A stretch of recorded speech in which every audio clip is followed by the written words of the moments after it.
아멘. 우리 옆에 분하고 한번 인사하실 때 약속하신 성령을 받읍시다. 이렇게 한번 인사하면 좋겠습니다. 네.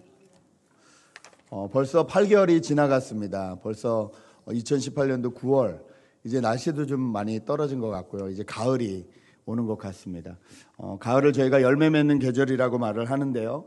2018년을 한번 돌아보시면서 어떤 열매를 하나님 앞에 올려드려야 될지 저희가 좀 이렇게 잘 저희를 살펴보는 시간이 되었으면 좋겠습니다. 농사하시는 분들이 그러더라고요. 농사를 시작할 때와 농사 끝마칠 때가 제일 중요하다. 시작할 때는 이게 싹이 잘 나고 또 이제 잘 시작될 수 있도록 그때 그래서 기후나 어떤 날씨 조건이나 이런 게 잘 맞아야 되고 끝날 때는 마지막에 이제 마지막으로 잘 익어야 되기 때문에 그런 것이 너무 중요하다. 이번에 갑자기 또 한국에 막 비가 왔다가 폭염이 있다가 막 이래가지고 1년 농사를 망치셨다고 안타까워하시는 분들이 많음을 들었습니다. 저희 신앙생활도 그런 것 같습니다. 잘 시작을 했다가 끝까지 가지 못해서 망하는 경우도 있는 것 같고요. 또 처음부터 이게 싹이 잘 안 나도록 잘못 심어가지고 열매를 거두지 못하는 경우도 있는 것 같습니다. 저희는 매년 매달을 하나님 앞에 거룩한 산 제물로 드려야 될 열매가 있어야 되는데 이제 9월이 다가왔는데 잘 생각해 보시면서 저희가 2018년에 올려드려야 될 열매가 무엇인가 하나님 앞에 고민하시는 저와 여러분 되셨으면 좋겠습니다.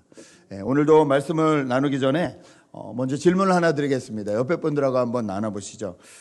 여러 가지 이 세상에 죄들이 많이 있지만 내가 보기엔 하나님이 이 죄를 가장 싫어하시는 것 같다. 그런 게 무엇이 있을까요? 하나님이 가장 싫어하시는 죄는 아마 이건 것 같다. 잠깐 한번 나눠보시죠.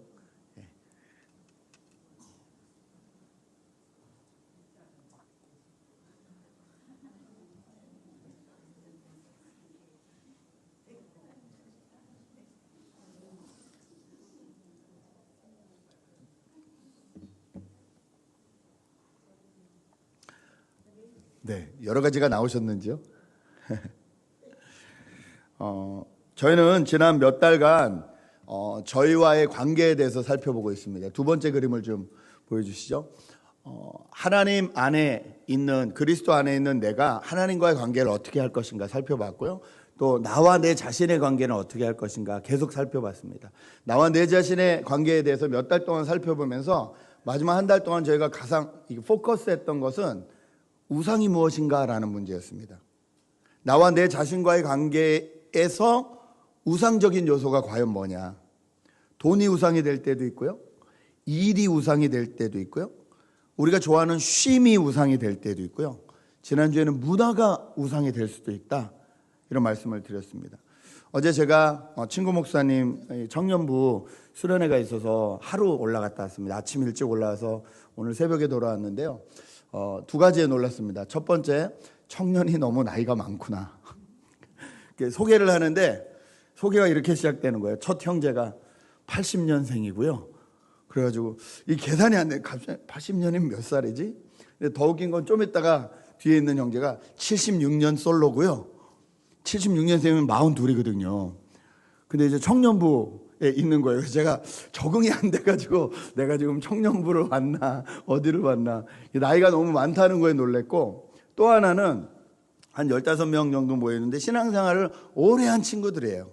오래 한 친구들인데 이렇게 남녀 나눠서 세미나를 해보니까 여전히 교회는 열심히 다니지만 놓지 못하는 우상들이 다 있는 거예요.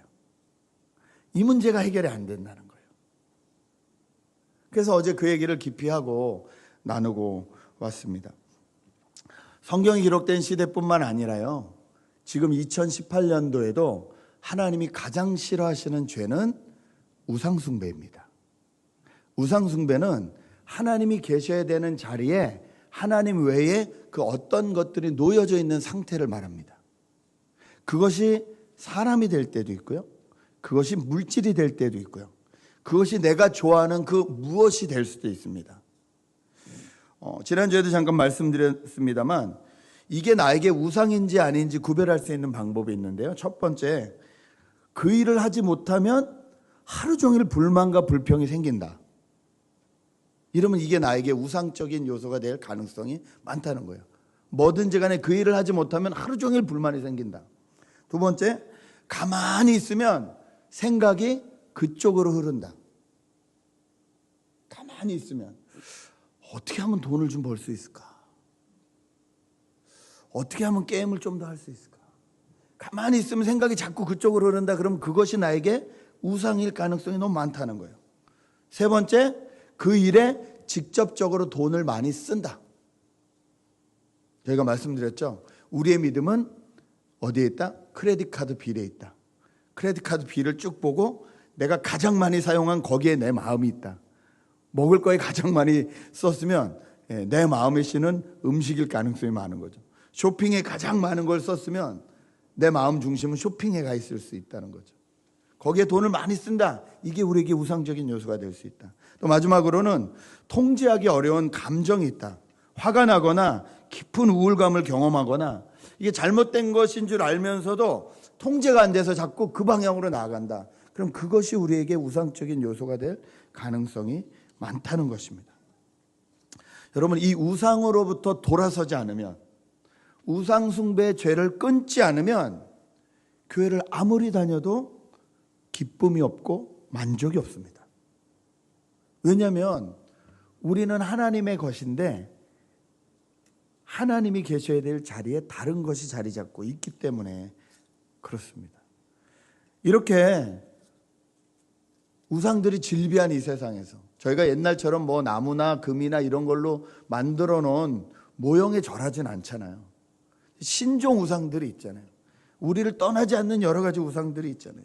지난주에 말씀드렸듯이 SNS, 멀티미디어, LED, 스마트폰 이런 것도 우상으로 다가오래요. 처음 아침에 시작을 눈 뜨고 스마트폰으로 시작해서 잠잘 때까지 스마트폰으로 끝내는 경우가 저희가 얼마나 많아요. 아침에 일어나자마자 말씀 보고 저녁에 잘 때까지 말씀 보는 게 아니잖아요. 그러면 이미 우리에게 신은 스마트폰이 되어 있는 거라는 거죠. 이런 수많은 새로운 우상들, 이런 것들이 질비한 세상에서 어떻게 우리가 우리를 지키며 나와 내 자신의 관계를 바로하고 균형 있게 신앙생활을 해 나갈 수 있을 것인가? 오늘 바울은 갈라디아 교회에 편지를 쓰고 있습니다. 우리 갈라디아 지역이 어딘지 기억이 나십니까? 한번 지도를 보시죠. 예, 저기 빨갛게 위에 갈라디아라고 써 있죠. 저렇게 생긴 지역이 지금 말하면 터키거든요. 갈라디아 옆에 왼쪽으로 아시아라고 써 있는데 거기는 소아시아. 그러니까 요한계시록에 나오는 소아시아 7교회. 거기가 저기입니다. 아시아. 거기를 이제 소아시아라고 그러고요. 저희는 이제 동남아시아 그렇게 부르죠. 우리나라에 있는 땅은.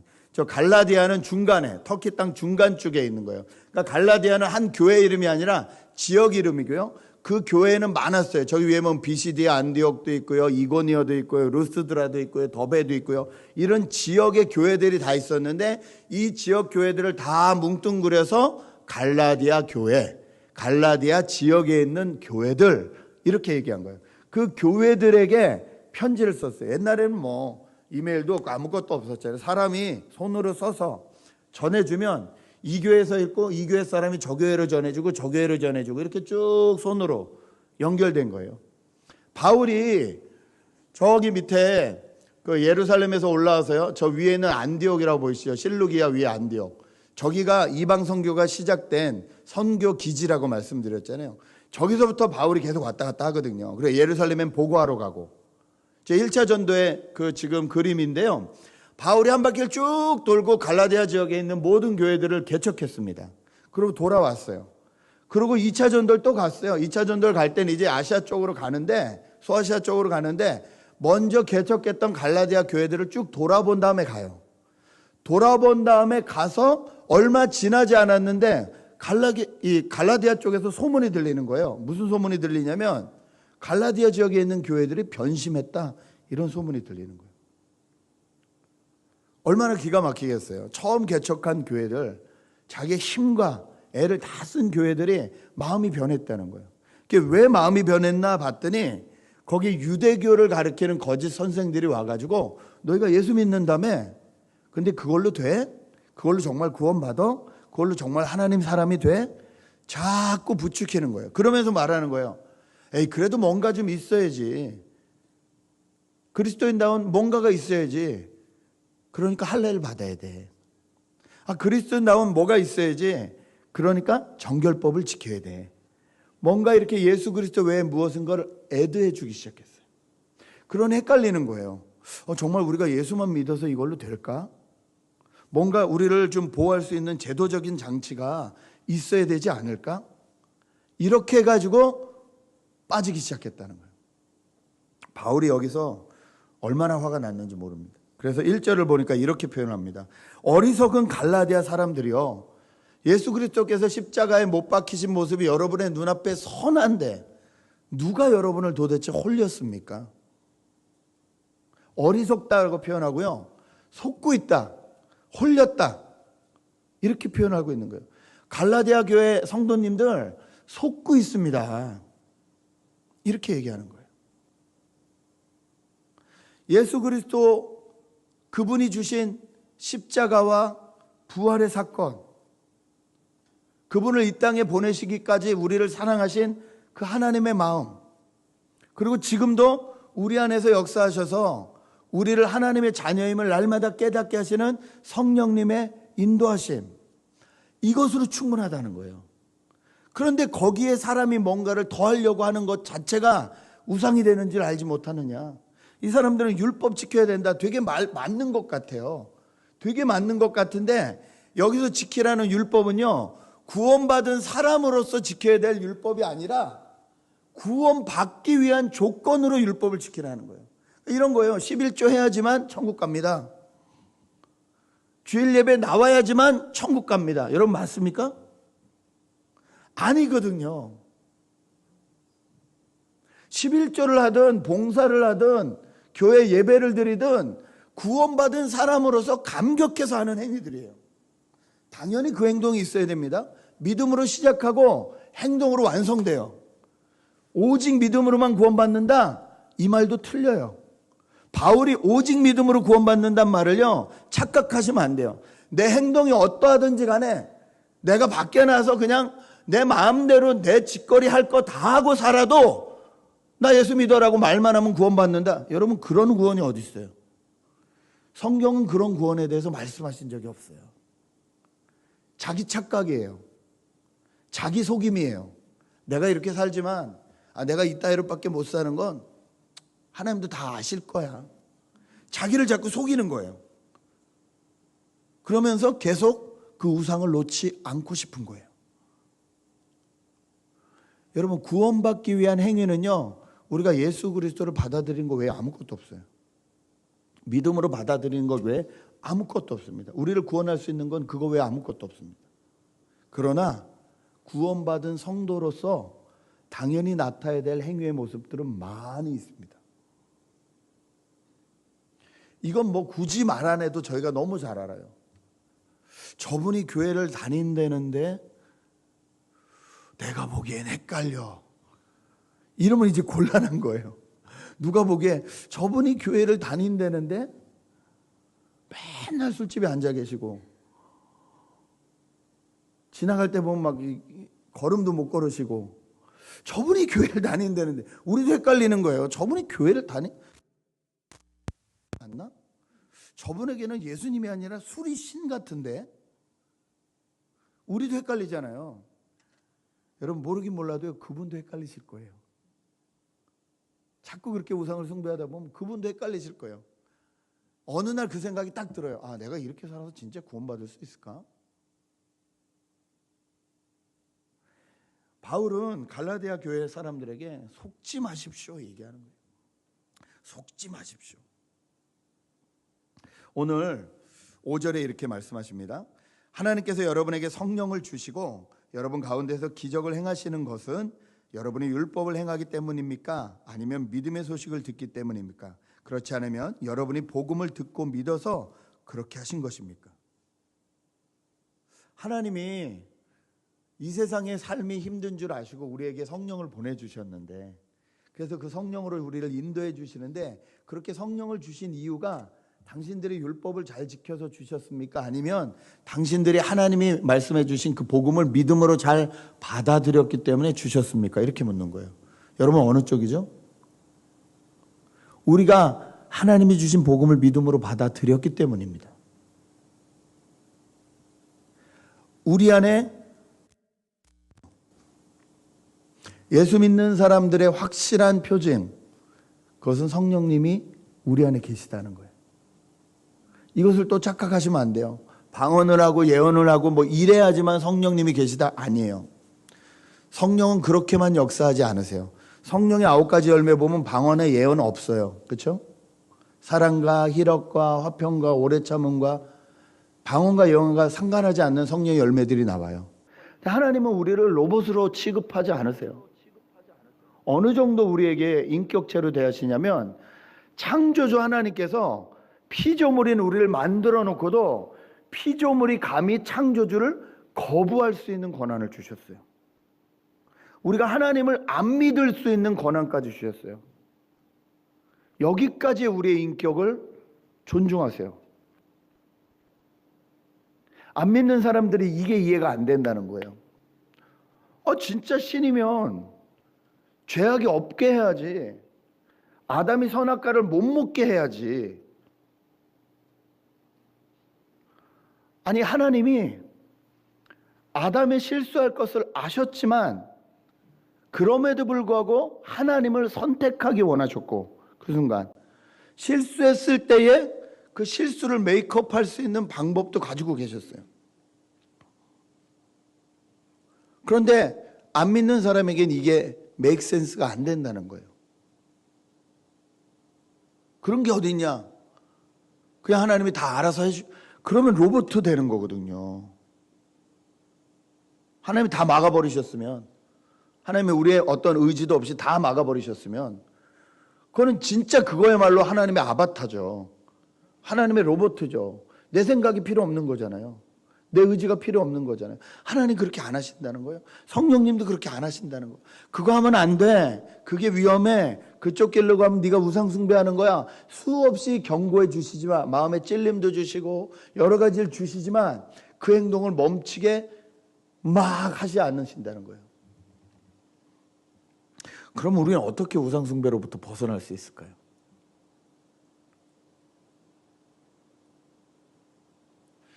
그 나이가 있는 친구들에서 그런지 질문들이 좀 구체적이더라고요.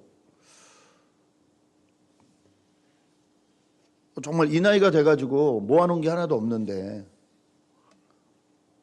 내가 돈 버는 거에 집중을 안 하면 어떻게 하겠냐. 돈 버는 거에 집중을 해야죠. 근데 문제는 그 돈이 신이 되어버려서 그거 왜 아무것도 생각을 하지 못하고 있다면 하나님이 당신을 만드신 이유가 없어지는 거라는 거죠. 여러분, 저희가 저희 교회 그 새가족반에서 배우셨겠지만, 인간이 행복하다고 느끼는 것에 P로 시작하는 4가지가 있습니다. 권력을 가질 때, 명예를 가질 때, 쾌락을 느낄 때, 물질을 소유할 때 사람은 행복하다고 느껴요. 이 4가지가 다 우리에게 필요합니다. 그러나 이 4가지가 넘쳐버리기 시작하면 이 4가지로 인해서 우리가 고통을 받습니다. 즐거움을 추구하는 게 나쁘지 않아요. 그런데 그 즐거움만 추구하게 되면 중독이 되는 거예요. 물질이 우리에게 필요합니다. 그러나 물질에 온 마음과 정성이 다가 있으면 그 물질 때문에 모든 관계가 깨어집니다. 악덕사장이란 말이 왜 나오겠어요? 열정페이란 말이 왜 나오겠어요? 나만 많이 갖는 거예요. 이것이 다 우리에게 필요한 것이고 좋은 것인데, 이것들이 넘치게 되면, 거기에 우리의 마음과 생각이 다 쏠려가게 되면 이것이 우리를 잡아먹는 결과를 일으킨다는 거예요. 그래서 정말 인간이 행복하려면 뭐가 있어야 되냐? 내가 이 일을 왜 하는지 목적의식이 있어야 된다. 내가 이것을 왜 필요하는지 알아야 되는 거예요. 내가 이 땅에 존재하는 이유가 무엇인지 알아야 되는 거예요. 그래야 이 4가지를 균형 있게 잘 살 수 있다는 거예요. 그 중심을 잡아주시는 분이 누굴까요? 저희 안에 계신 성령이라는 거예요. 그게 갈라디아 사람들에게 말하는 거예요. 예수 그리스도의 십자가의 사건을 듣지 않았니? 그리고 너희 안에 성령을 주지 않았니? 그 성령께서 너희에게 중심을 잡아주신다. 그 중심을 잡아주실 때 그분을 순종하고 나가면 풍성해지고 살아갈 수 있다. 그러나 그분을 무시하고 네가 이기면 결국은 우상숭배를 하게 될 거다. 바울이 지금 흥분해서 그 말씀을 하십니다. 바울은 분명히 갈라디아 교인들에게 그들이 살아야 될 이유, 그들이 먼저 구원받은 이유를 말하고 있습니다. 14절 같이 한번 읽을까요? 같이 14절 말씀 읽겠습니다. 시작.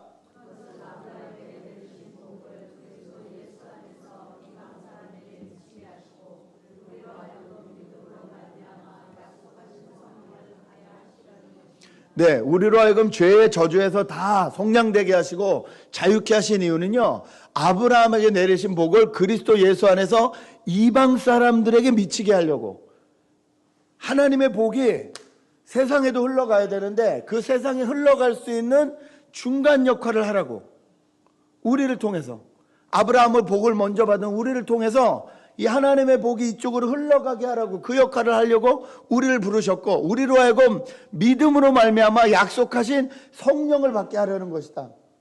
우리에게 모든 것이 필요하지만 이 중심을 잡아주실 수 있는 분이 성령님인데, 그분들도 성령님을 알 수 있도록 그 역할을 하게 하려고 우리를 먼저 불러주셨다는 거예요. 저희가 작년 내내 성경의 6가지 큰 프레임 기억나십니까? 대하 드라마 기억나십니까? 프레임 6가지 있었죠. 처음에 뭐였죠? 하나님이 창조하셨죠. 저만 기억하나요? 창조 다음에 뭐가 나왔죠? 타락이 있었죠, 인간에. 이 타락을 하나님이 구원하시고자 뭘 해주셨죠? 아브라함으로부터? 약속, 언약. 구약 성경은 처음부터 끝까지 약속 이야기잖아요. 아브라함부터 시작해서 약속 이야기잖아요. 창세기 처음에 하나님이 사람을 만드시고 사람들에게 뭘 주셨죠? 복을 주셨어요. 그렇죠? 복을 주시며 생육하고 번성하고 충만하고 이 얘기하셨어요. 근데 타락했잖아요. 근데 이 타락한 인간을 회복하기 위해서 다시 약속을 주시는데, 약속의 첫 번째 사람 아브라함을 딱 부르셔서 뭘 주시죠? 복을 주세요. 내가 너를 모든 온 세상에 아비가 되게 하겠다. 내가 너로 하여금 모든 족속들이 이 땅에 가득하게 하겠다. 하늘의 별을 봐라. 다 약속하시면서 아브라함에게 복을 주시되, 아브라함에게 복을 주시되. 오늘 여기도 나오잖아요. 그것은 아브라함에게 내리신 복.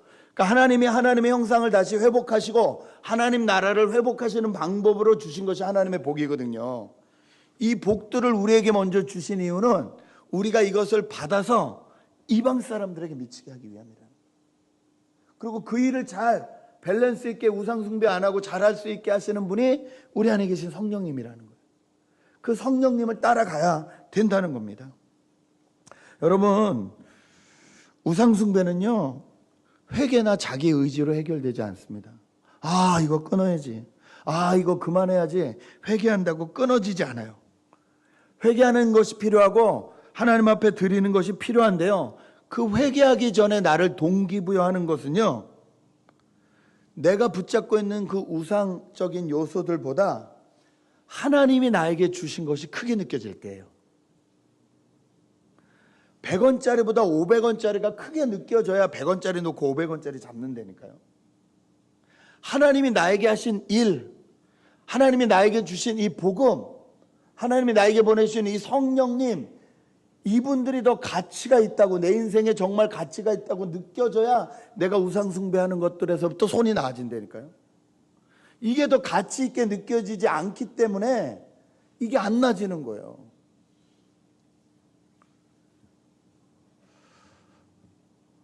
예, 42살까지 장가를 안 갔으니까 이해도 되는데, 저는 이 음란에서 이게 해결이 안 됩니다. 그 얘기 하시더라고요. 남자들 혼자 살면서, 지난주에도 말씀드렸지만 포르노 사업이 미국 전역에 있는 이 방송국이 1년 동안 걷어들이는 돈보다 더 많은 돈을 걷어들인다고 하잖아요. 엄청나거든요. 아니, 그 보는 사람이 없으면 누가 만들겠어요? 보는 사람이 차고 넘치니까 만드는 거잖아요. 교회를 아무리 다녀도 이 유혹이 안 끊어진다는 거예요. 이게 여성분들 잘 모를 거예요. 남자들 심각해요. 네. 심각해요.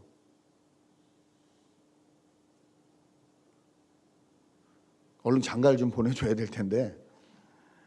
아니, 이게 놓아지려면요, 이것보다 하나님이 같이 있어져야 돼요. 그러지 않으면 이게 안 나아져요. 이게 쉬운 문제가 아니에요. 정말 쉬운 문제가 아니에요. 돈은 안 그렇습니까? 쇼핑은 안 그렇습니까? 샤넬백보다 하나님이 가치 있게 느껴지지 않으면요, 안 되는 거예요. 샤넬백 사주면 내가 가치 있는 사람처럼 느껴지고, 이것도 하나 못 살 형편이면 내가 쓸모없는 사람처럼 보이고, 이러면 이미 우상숭배라는 거예요.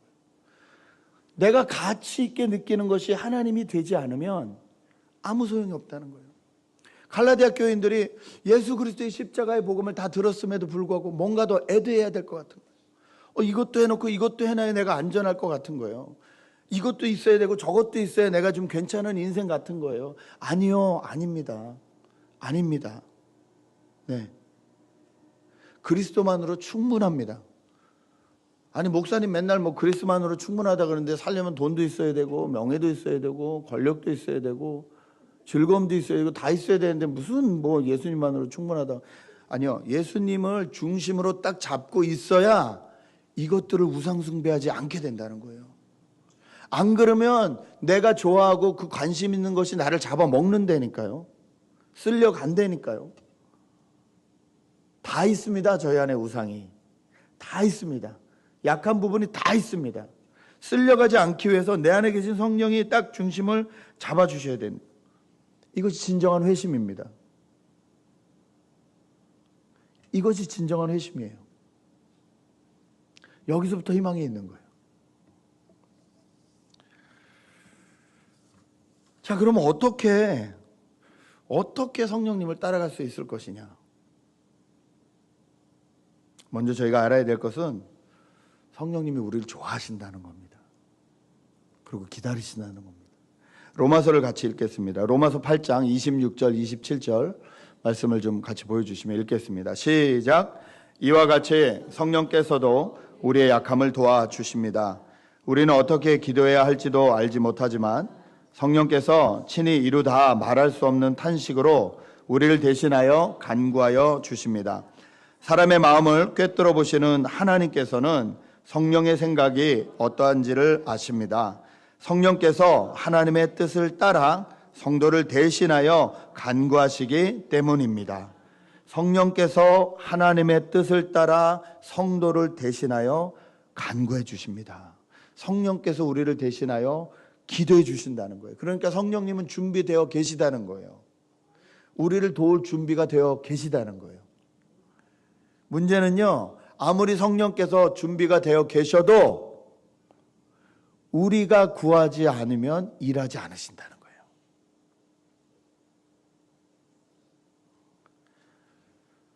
성령에 대한 이야기를 하시면서 누가복음 11장에 예수님이 재밌는 얘기를 하세요. 누가복음 11장 13절을 보면요, 이런 말씀이 나와요. 너희가 악할지라도 좋은 것을 자식에게 줄 줄 알거든 하물며 너희 하늘 아버지께서 구하는 자에게 성령을 주시지 않겠느냐 하시니라. 성령을 우리에게 허락하여 주시는 것에 대해서 얘기를 하시거든요. 그런데 누가복음을 11장을 쭉 읽어보면요, 이건 성령에 대한 이야기가 아니에요. 무슨 얘기냐면요, 기도에 대한 이야기입니다. 누가복음 11장 처음을 보면요, 예수님의 제자들이 예수님 우리가 어떻게 기도해야 됩니까? 라고 물으니까 예수님이 주기도문에 대한 설명을 해주세요. 주기도문에 대한, 기도하는 방법에 대한 설명을 쭉 하신 다음에 맨 마지막에 하시는 말씀이 이거예요. 하나님이 너희도 인간 아버지로서 자식에게 좋은 거 주려고 하는데 하나님이 너희에게 성령을 주시지 않겠느냐라고 말씀하세요. 무슨 말이에요? 저희가 성령을 의지하는 방법, 우리를 위해서 충분히 도우실 수 있는 준비가 되어 계시는 그 성령을 의지하는 방법은 기도라는 거예요. 여러분, 기독교의 기도는 뭐 주십시오가 아닙니다. 기독교의 기도는 절대 뭐 주십시오가 아닙니다. 이미 주신 것이 충분한데 그것 외에 이것도 필요하고 저것도 필요하다고 꼭 붙잡고 있는 이 두 손을 놓게 해주십시오가 우리의 기도입니다. 이게 우상들이거든요. 하나님으로 충분한데 돈도 있어야 될 것 같고 명예도 있어야 될 것 같고 이것도 있어야 될 것 같고 기쁨도 있어야 될 것 같고 쾌락도 있어야 될 것 같고 뭐도 있어야 될 것 같이 하나님보다 우선해가지고 내가 꽉꽉 두 손 가득하게 짚고 있는 이것들을 주님 내가 놓기 원합니다. 나를 도와주십시오. 이게 기도라는 거예요.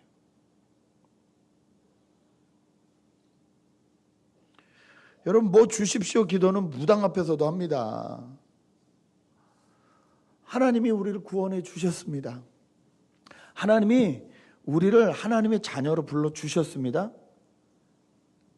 그리고 주님이 다시 오시는 그날까지 자녀로서 잘 살아갈 수 있도록 하나님의 영을 부어주셨습니다. 우리 안에 계시게 하십니다. 그분이 인도해 주신다고 합니다.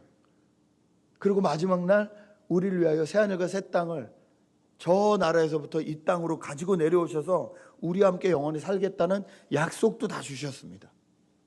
그동안 우리가 사는 모든 일이 하나님 나라와 관계가 있다는 것을, 의미 있는 일이라는 것을 알려주셨습니다. 더 이상 뭐가 필요할까요? 그래도 주님 이거 좀만 더 있었으면 좋겠어요.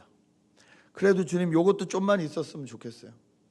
어떻게 보면 그거는 내가 아버지를 안 믿어드리는 건 아닐까요?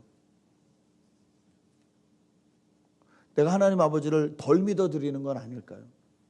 내가 진짜 하나님의 자녀라면 나에게 필요한 것이 그것이 있다고 주님이 모르실까요?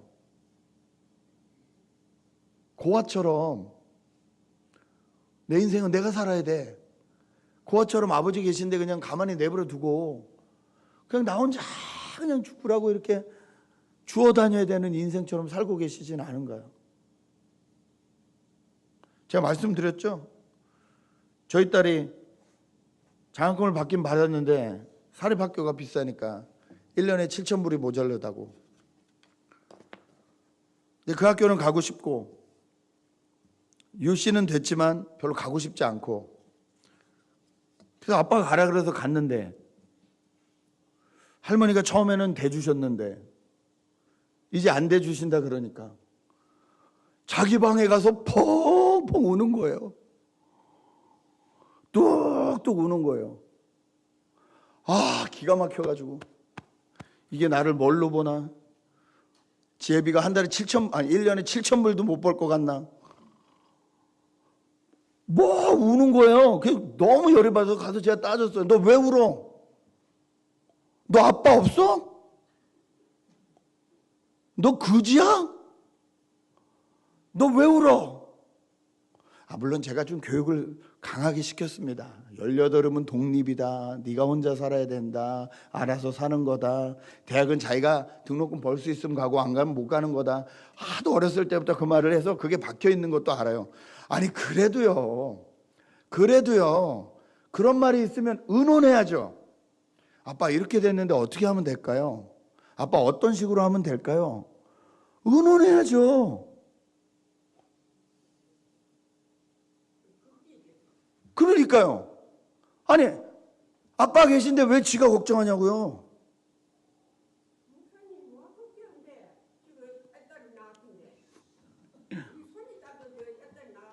그때까지 제가 도울 거잖아요.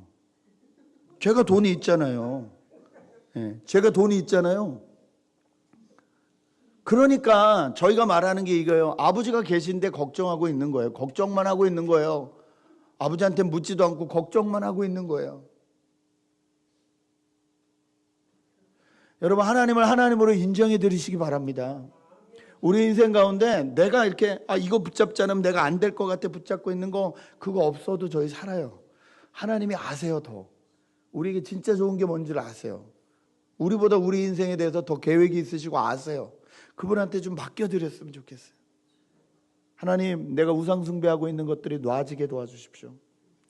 주님 내 힘으로 안 되네요. 성령님 내 안에 주셨네요. 그러니까 성령님 의지합니다. 내 손을 들고 내 꽉 잡았던 손을 펼쳐서 주님 앞에 놓고 기도합니다.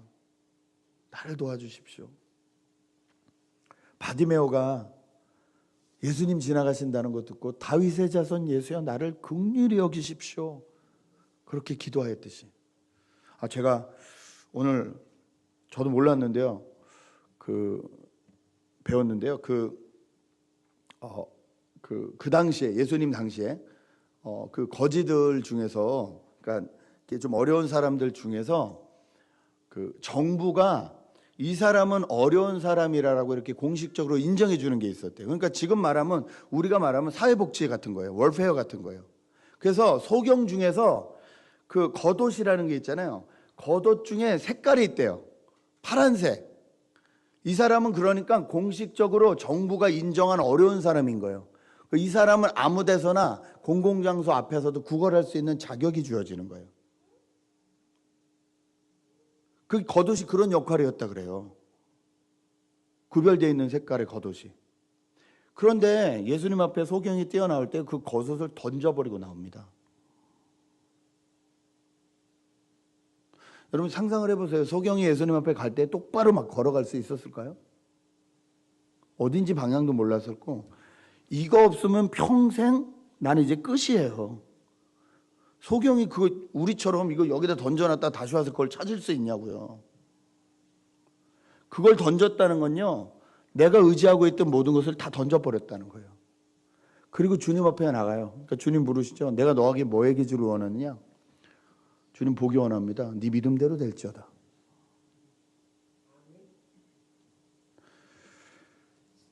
성령님을 의지한다는 것은 그것입니다. 우리가 기도한다는 것은 그것입니다.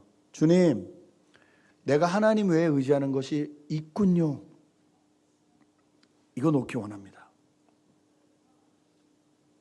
내 손 들고 기도합니다. 주님 도와주십시오. 9월이 되었습니다. 눈에 보이지 않지만 이 9월에도 우리를 공격하는 여러 가지 요소들이 있을 겁니다. 우리를 우상 쪽으로 인도하는 여러 가지가 있을 것입니다. 여러분 건강도 우상이 될 수 있습니다. 예, 건강을 그냥 하나님보다 더 챙기는 것도 우상이 될 수 있어요. 그렇게 해서 건강해서 120년 살아서 뭐 하겠습니까? 아무 일도 안 하고 있다면.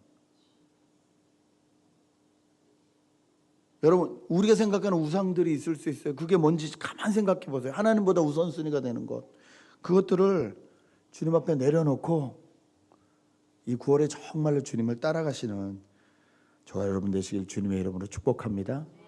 기도하시겠습니다. 이 시간 함께 기도할 때에 진짜 내가 내 자신과 올바른 관계가 되기 위해서, 정말로 균형 있는 신앙생활을 하기 위해선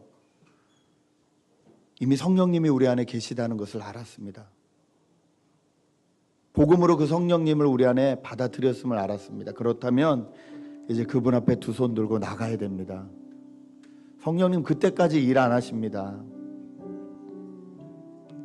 주님 나를 긍휼히 여겨주십시오.